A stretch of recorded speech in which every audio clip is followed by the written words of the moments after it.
I want to welcome you, members of the press. My name is Muwadda Nkunyinyi, Member of Parliament, Kyadondo County East. I'm also the Shadow Minister for Foreign Affairs, Parliament of Uganda. I'm addressing the press and the people of East Africa regarding the arrest and the repatriation of Uganda nationals from Kenya, including the recent disappearance from within Kenya of Colonel Kiiza Besigye and another, who later surfaced in the hands of Uganda security forces. Whereas extradition proceedings are required before any person lawfully arrested in a foreign country is extradited to face trial in a requesting country. And in this case, international legal framework provides that when a person is suspected to have committed any criminal offense, a requesting country must commence legal proceedings against a person so wanted and secure the relevant warrant of arrest, which is then transmitted to another country with a request that that person be apprehended and returned to his or a particular country to face trial. When a receiving country receives such a request, that request is equally processed legally and judiciously. And in this case, we are told Colonel Besigye and another were in a region called Riverside. We would have expected Kenyan authorities to use the legal system of that particular area or courts of law, secure arrest warrants, and later such an arrest must be executed by security organs of that particular country. And when such a person is arrested, he must be brought before a court in the same area where he was arrested to face what we call extradition proceedings. And a person so arrested has a right to challenge the request from any country to have him extradited to face trial in that particular country. And in that case, we would have expected Colonel Besigye and his other colleague to have been arrested by Kenyan security forces if it were to be done lawfully, aligned before a Kenyan court of law, and also given opportunity to challenge or defend himself against any extradition back to Uganda. Why we are arguing the case for extradition? Because Colonel Besigye, who was announced to have disappeared by his family and a host, later surfaced in hands of Uganda security organs and aligned in a court martial, presupposing that he was detained to face trial in Uganda. Such an arrest, if done lawfully, must have extradition proceeding if someone is to be arrested to face trial in another country. This is concerning that several Uganda nationals are reported as missing from within Kenya in the recent months. And the same Uganda nationals who are normally reported missing later resurface, being aligned in Uganda courts of law to face criminal charges.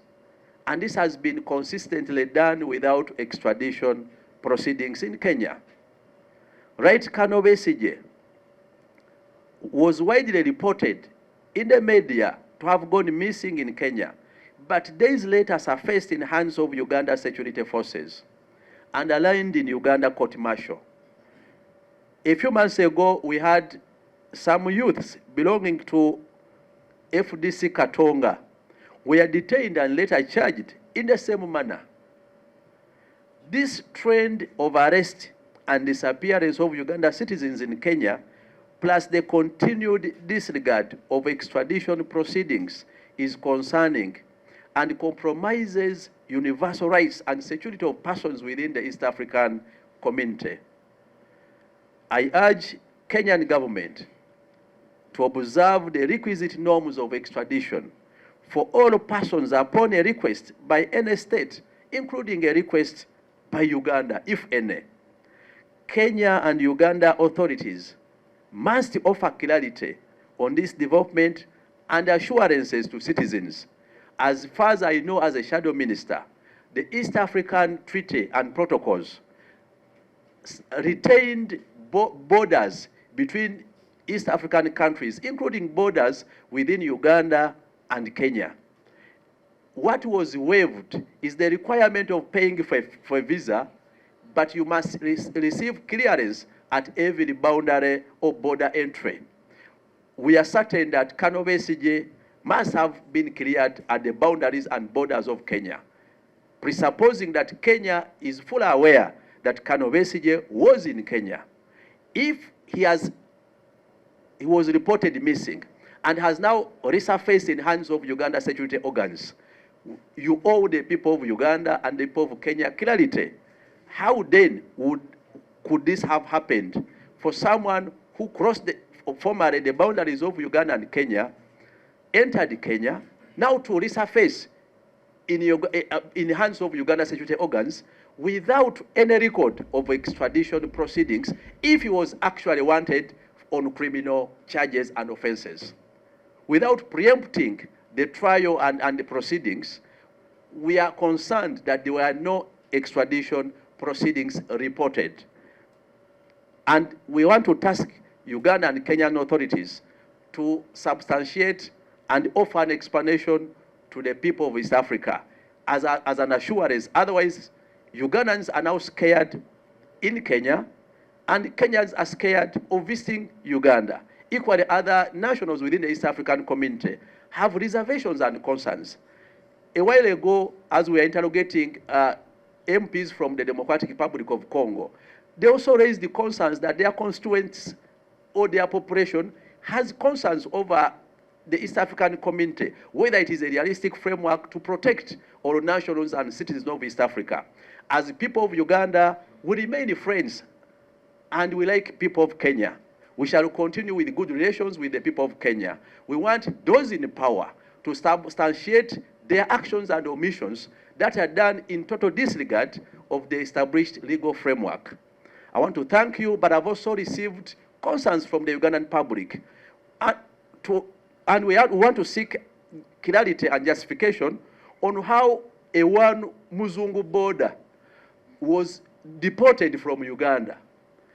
We understand equally Ugandan authorities have started handpicking people who they think are not deserving in their own mind, but without following a proper legal procedure, and these people are deported, repatriated without following proper legal procedures.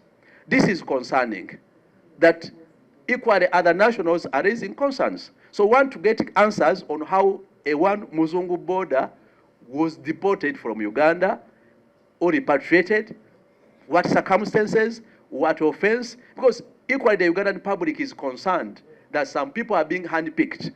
I'm certain that many Ugandan nationals live within the country where the Muzungu border originated from. I don't want to mention it for now. But many Ugandan nationals are equally living happily in the same country where the Muzungu border was born and was deported. How do they justify that their national was deported without justification from Uganda? Now, this compromises the international safeguards and immigration safeguards for the people of Uganda, and we are concerned. I want to thank you, but we want clarity, clarity on the circumstances under which Ugandans are being reported missing in Kenya, and letters are facing in hands of Uganda security forces. Why is there total disregard for extradition proceedings if such individuals are actually and realistically wanted to face trial? The law is clear and has remained a constant. This is concerning, and we want to condemn it publicly. Basebo, Nebanyabo,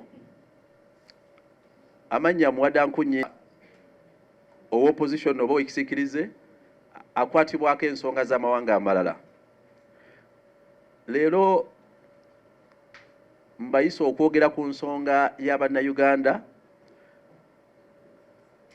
omuli ne Kiiza Besigye abatandise okukwatibwa n'okubulawo mu ggwanga lya Kenya, oluvannyuma ne twekanga n'abantu baabwe ne beekanga nga bali mu mikono gya bitongole bya kwerinda ebya Uganda. Amateeka agafuga omukago gwa East Africa oba amawanga ga East Africa wadde waliwo okugatta amawanga ga East Africa ng'omukago oba East African Community, naye amateeka gano n'endagaano zaalekawo ensalosalo. Buli nsi n'esigala nga yeetongodde nga na buli nsi ekozesa amateeka agaayo. Ebyakendezebwako bwe bukwakkulizo obw'okwetaaga visa okuyingira eggwanga eddala, naye okuba nti okiriyalingibwa okuyingira eggwanga eryo ekyo kyasigalawo, era buli asala ensalo bamusaba passport oba ID ne bateekamu sitampu eraga nti akkirizibwa. Tebakoma okwo ne bateekako n'ebbanga lye bamuwadde okuyingira eggwanga eryo oba validity. Ekyo ng'okitadde wabbali mu mateeka agafuga ensi yonna mu ntambuza z'abantu singa baba beetaagibwa okuvunaanibwa omusango mu nsi endala, kye tuyita extradition, gateekawo nti ekisooka omuntu tasobola kuggyibwa mu ggwanga singa eggwanga eryo terina ndagaano na Uganda okuwanyisiganya abasibe oba abawaabirwa. Ekyakwakuliza akasooka walina okubaawo extradition treaty oba endagaano y'okuwanyisiganya abasibe. Ekyo kimu. Ekyokubiri, we wabaawo endagaano y'okuwanyisiganya abasibe nga bonna bagikkaanyako ne extradition, omuntu aba yeetaagibwa okuvunaanibwa omusango, gavumenti emwagala bwe baya Uganda esooka mu kkooti za wano neefuna kye bayita ekibaluwa kibakuntumye oba giyita arrest warrant. Bw'emala okugifuna n'egiweereza nga yitira mu makubo agamanyikiddwa diplomatic channels, n'egenda mu ggwanga gye baagala omuntu.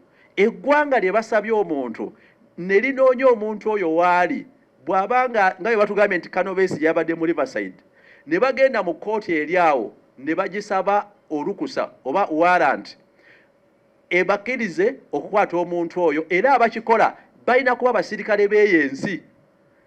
Mu mbeera eno twandisuubidde nti abasirikale ba Kenya be bagenze ne bafuna warrant mu kkooti yaayo nga bagoberera warrant olw'okusaba okuvudde mu Uganda, olwo ne bagenda bakwata oyo yeetaagibwa.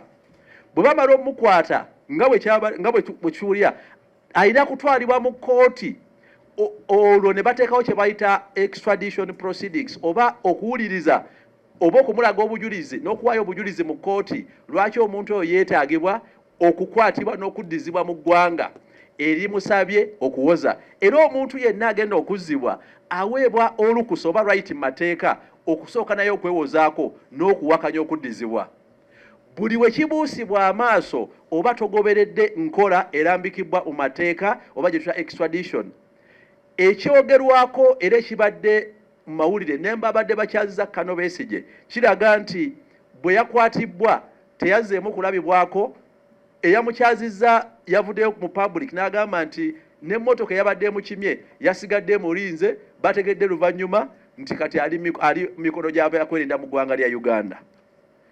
Kino nno kitukakatako okuvaayo okukivumirira nti Bannayuganda bongerwa okubulawo mu ggwanga lya Kenya ne bazuulibwa ate luvannyuma nga bali mu mikono gya bitongole bya kwerinda ebya Uganda, naye embulawo yaabwe nga tegoberedde amateeka amalambulukufu agalina okugobererwa mu extradition oba mu nkwata y'abantu ebweru w'eggwanga n'enkomyawo y'abantu. Kiiza Besigye okuva we yabuzeewo yazzeemu okulabikako ng'ali mu mikono gya magye ate ng'avunaanibwa mu court martial.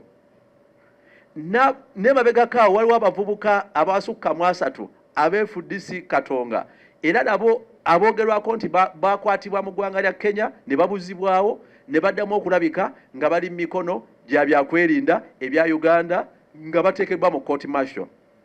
Twagala okukikkaatiriza nti amateeka agafuga enkwata y'abantu mu mawanga amalala buli we gaba tegagobereddwa kiteekawo okutya eri bannansi b'amawanga ga East Africa okuba nti bannakenya bajja tya mu Uganda, bannayuganda bajja tya Kenya, n'abamawanga amalala batandika okutya amawanga gaffe. Emabegakaawo twali tusinkana ababaka ba Democratic Republic of Congo ku nsonga z'omukago gwa East Africa. Nabo ne bagamba nti abalonzi baabwe nga bali ku record ya Parliament ya Uganda nabo balinamu okutya, tebeesiga mukago gwa East Africa. Endagaano eziteekawo amawanga ga East Africa zaalekawo ensalosalo. Kiraga nti Kano Besigye nayakwatibwa naye bwe baba bayingidde eggwanga lya Kenya baakiryalingibbwa era Kenya eba erina record nti bano bayingidde eggwanga lyabwe. Kati kitwetaagisa okufuna okunnyonnyolwa mu bulambulukufu okuva eri eggwanga lya Kenya n'eggwanga lya Uganda. Bannayuganda bakwatibwa batya mu Kenya ne babuzibwawo ne baddamu kulabika ate mu ggwanga ddala. Kiba kikontana n'amateeka gonna agoogerwako ku ddembe ly'obuntu n'eddembe ly'omwababira mu nsi yonna. Kubanga enkola erina okuyitibwamu ng'omuntu yeetaagibwa okuvunaanibwa omusango yo nnambulukufu era emanyikiddwa. So twagala okuvumirira engeri Kano Besigye ne munne ne bannayuganda abalala abazze bakwatibwa, engeri gye bakwatibbwamu etagoberera nkola erina okuyitibwamu ku musibe kuba ku muntu yenna ateeberezebwa okuzza omusango ng'ali mu ggwanga eddala okuzzibwa mu ggwanga eddala. Ebyo byonna biba byakolebwa wabweru w'amateeka agamanyikiddwa mu nsi, naddala nga tutunuulira omuntu okugibwa mu nsi emu okutwalibwa mu nsi endala. Era kiteeka ebyokwerinda bya bannansi mu kaseera akazibu. Twagala okukakasa abantu b'e Kenya nti wadde kitulumye era kitukosezza nnyo nga bannayuganda, naye bannakenya tukimanyi nti abantu ba bulijjo bino ebintu tebabiriimu era tebalina mutawaana gwonna, n'amaloboozi gaabwe ge baleezinze tugalaba.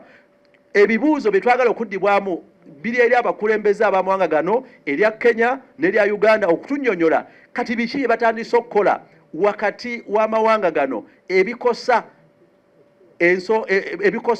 rights z'abannansi nga basaze ensalosalo zagana amawanga. Era bwe mbadde nzija nfunye amasimu ne konsani nnyingi ku ngeri ne Uganda gyetandise okukwata n'okuwambamu abantu ne badipootinga ng'omu gwe bayita muzungu booda. Engeri gye yawambiddwamu mu Uganda n'addizibwayo ewaabwe e Bulaaya olw'okuba nti bannayuganda bangi bakolera mu mawanga ga Bulaaya. Era n'eggwanga lya muzungu booda tuneyo bannayuganda bangi newaza okulimenshoninga mu bugenderevu, naye bannayuganda bangi abawangalya mu ggwanga muzungu booda mwazaalibwa era ne mwali omutuuze, era nga gye bali bakola emirimu egy'enjawulo tebalina oba oliawo kutulugunyizibwa ku batuusibbwako. Naye bwe twesanga mu ggwanga lya Uganda ng'ate owambye munna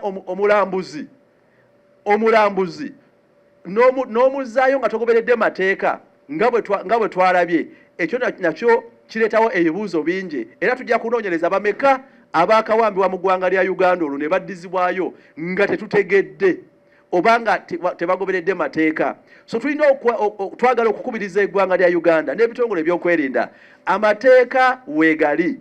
Bwebaayo omuntu gwe muteebereza mugoberere amateeka amalambulukufu gayitibwemu, kuba we gagobererwa kiteeka obukakkamu mu mitima gy'abo abakwatibwako ne famire zaabo ababa oboolyawo be muba mututte okuvunaana. Naye buli we disregardinga ne tutyoboola enkola erambikiddwa mu mateeka kireka ebibuuzo bingi. Era twagala okusaba gavumenti ya Kenya ne gavumenti ya Uganda okunnyonnyola enkola gye baayiseemu era gye bayitamu okukwata Kano Besigye ne gwe bamukutte naye omu gwe bayita Obed n'abalala abakwatibwa nga tebagoberedde enkola emanyikiddwa ng'extradition. Abaffe bannayuganda ne bannansi ba Kenya ne bannansi mu East Africa amawanga ag'enjawulo bafune batya obukakafu nti kati bali sekiwa nga basaze ensalosalo z'amawanga. Nga bannansi ba Uganda twongera okuba abanyiikivu era ffe tukkatiza nti omukago gwa East Africa n'enkolagana ennungi y'amawanga ga East Africa tugyetaaga, naye abakulembeze ab'enjawulo n'ebigendererwa ebyabwe bwe batandika okutyoboola omukago nga bakola ebikolwa ebiri wabweru w'amateeka, obuvunaanyizibwa busigala eri bannansi okusitula amaloboozi. So nzize olwaleero okuvumirira ekikolwa ekyo n'okusaba era n'okudimandinga twagala okunnyonnyolwa okuva eri gavumenti ya Uganda ne gavumenti ya Kenya bakoze batya okukwata omuntu ayogerwako ng'eyabuuzibbwawo mu ggwanga eddala ate n'azuulibwa mu mikono gy'ebyokwerinda ebya Uganda. Tewannabawo olukusa lwonna Parliament lweyisa wano ng'ekkiriza amagye ga Uganda oba poliisi ya Uganda okubeera deployed mu ggwanga eddala. So Parliament erina mu lusirika okuva lwe yasirika tewannabawo olukusa lwonna nti Parliament yakkiriza Uganda okudeployinga amagye e Kenya oba okudeployinga amagye ewalala wonna. Kaakati abasibe n'abakwatibwa babakwatiddeyo batya mu ggwanga lya Kenya. Kenya tendaba kukkiriza nti ye yakutte. So ebibuuzo bisigala bingi, twagala okuba nti biddibwambu okusobola okukakanya emitima gy'abannansi mu Kenya ne mu ggwanga lya Uganda. Naye nga twagala okukivumirira n'okukakasa bannansi ba Kenya nti bo ng'abantu tumanyi tebalina musango na buzibu, naye tumanyi nti gavumenti yaabwe oba oliawo yalina kati okuvaayo okunnyonnyola kino kyabaddewo kitya mu ggwanga lya Kenya, ne gavumenti ya Uganda okunnyonnyola kyo kyabaddewo kitya, baggyewo olukusa olukola operation mu nsi endala nga tebagoberedde mateeka, nga tebalina na lukusa olumanyikiddwa mu mateeka lwe balina okufuna. Mwebale nnyo. Kye bayita East African Integration oba okwegatta kw'amawanga gwa East Africa temwalimu kusattulula magye g'amawanga na kusattulula nsalosalo z'amawanga. Ensalosalo z'amawanga ga East Africa oba ziyite boundaries zasigalawo, ne jurisdiction ez'amawanga gano zasigalawo. Era bw'otunuulira ne mandate ya Parliament y'omukago gwa East Africa eyina ekkomo ku byesobola okuyisa kubanga etteeka lirambulula bulungi. So amagye g'eggwanga erimu okukola operation mu ggwanga eddala kyetaagisa olukusa olw'eggwanga eryo gye balaze ng'ate okusinziira ku likodi ze nnina bw'eba Kenya weetaaga lukusa lwa Parliament ya Kenya, ne bw'eba Uganda weetaaga olukusa lwa Parliament eya Uganda okudeployinga amagye eweeru w'eggwanga. Ekyokubiri ne Kenya okukkiriza amagye ago. Omanyi nti emabegako DRC yawawabira Uganda mu kooti y'ensi yonna paka olwaleero Uganda ekyabanjiwa obukadde obukunukizibwa 300 obwa dola yakasasulako obukadde nga 6 ndowooza tennaba na kumalayo ekyali mu kooti. Deployment yonna erina kubanga waliwo endagaano n'olukusa oluweddwa mu Parliament n'amawanga ago mu bitongole ebimanyikiddwa. So okukwata abantu mu ggwanga erya Kenya oba mu ggwanga lyonna tekiina wekiprovidingibwa mu mukago gwa East Africa era kiri wabweru w'amateeka agafuga amawanga ga East Africa, era kiba kikontana n'amateeka agafuga omukago gwa East Africa. Tekisobola kuyitibwa nkolagana, era eyo tulowooza nti eba nkolagana wakati ndowooza wa Museveni na Ruto, naye ng'eri bweru w'amateeka gye babakoze. Kyova olabanga e Kenya bannansi bavuddeyo babuuza ebibuuzo n'ekitongole ky'amateeka ekya Kenya nalabye nga kivuddeyo nga kyo kireizinga ebibuuzo nti bino byakolebwa bitya mu ggwanga erya Kenya. Kyakubiri ne wano mu Uganda naffe tubuuza bibuuzo nti yes mutulaze nti mumutadde mu court martial, ekyo kirala, naye mwakoze mutya operation mu ggwanga eddala.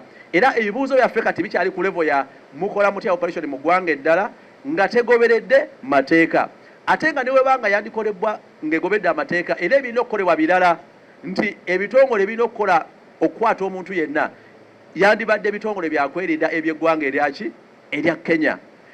N'omuntu okukomezebwawo omuntu asigaza olukusa okuwakanya extradition oba okudizibwa mu ggwanga eddala, era kyekyateekebwawo mu mateeka nti walina okubaawo proceeding eyo omuntu akiwakanye, kale kooti yeba eruulinga egambe nti atwalibwe oba eruulinga egamba akole ki asigale. So bino byakolebwa nga bwe bikyalabika kati byakolebwa wabweru w'amateeka, era amateeka agafuga n'omukago n'amateeka n'endagaano ezifuga East African Community tezikikkiriza.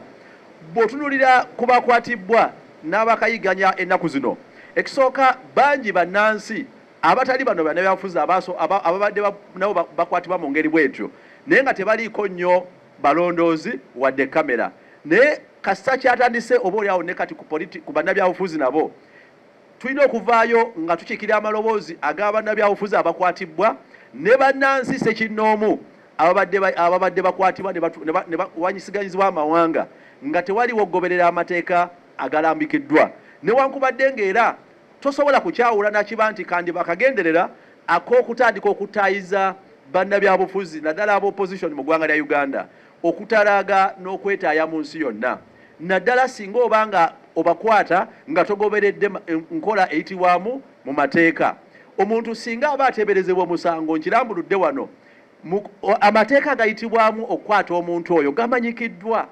Omuntu asobola okukwatibwa singa aba alina omusango, era asobola okunoonyezebwa mu ggwanga eddala singa aba alina omusango, naye nga bikwakulizo buno butuukirizibwa. 1 singa wabaawo endagaano ekkiriza okuwanyisiganya abasibe oba bawawaabirwa wakati w'amawanga oba giyite extradition treaty, walina okubaawo endagaano eyo.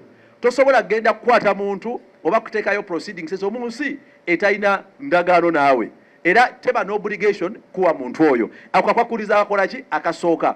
Akokubiri nti omuntu oyo mulina okulaga omusango gwe yazizza nga mukyali eno wammwe mu nsi yammwe, ne muguprocessinga mu mateeka, ne mufulumya arrest warrant n'obujulizi, ne mubuweereza mu ggwanga gye mumwetaaga. Uganda erina embassy mu ggwanga lya Kenya mu kitundu kyekimu kye bayita Riverside. Kakati mu kitundu kyekimu Uganda erinamu ki? Embassy.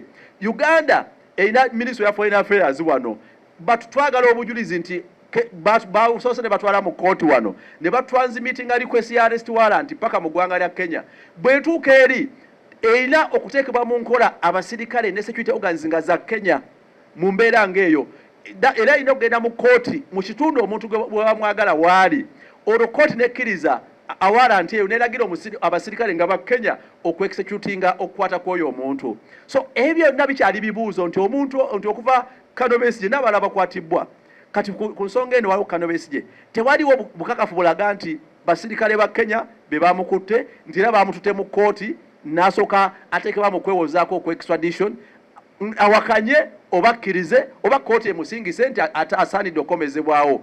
Yeye nkola mu mateeka emanyikiddwa ng'omuntu yeetaagibwa singa aba ateeberezebwa okuzza omusango. Ne buli w'oba nga togigoberedde, ebibuuzo ebisigalawo possibly bamuyigga lwa byabufuzi, possibly bateekawo kutya na kulemesa bannabyabufuzi mu Uganda kuyitibwa mu mawanga malala omuli ne Kenya, kubanga invitation yabadde ayitibwa bannabyabufuzi amutodi kulonkinga oba kutongoza katabo. Kakati bwe kibanga bwe kityo bwe kiri, kisoboka okuvunulwa ng'abalwanyisa bannabyabufuzi okuzimba enkolagana mu mawanga ga East Africa, ate ekyo kibaawo bweru w'amateeka ku bonna baba bakikoze. So tuvumirira buli kigendererwa ekisoboka okuba nti kyabaddeyo ne tudemandinga answers oba kuddibwamu, at least for now kyakolebwa kitya naddala nga kiri wabweru w'amateeka, yajja okuba entandikwa yaffe okuditamininga kyesobola okuzzaako nga bannabyabufuzi mu Uganda era nga bannayuganda, newankubadde ng'essaawa eno kati kuvumirira nti kyakolebwa wabweru w'amateeka. Twagala obukakafu nti waliwo nti amateeka gagoberebbwa, n'okudimandinga nti bonna abakwatibwa mu ngeri eyo beetaaga okufuna obwenkanya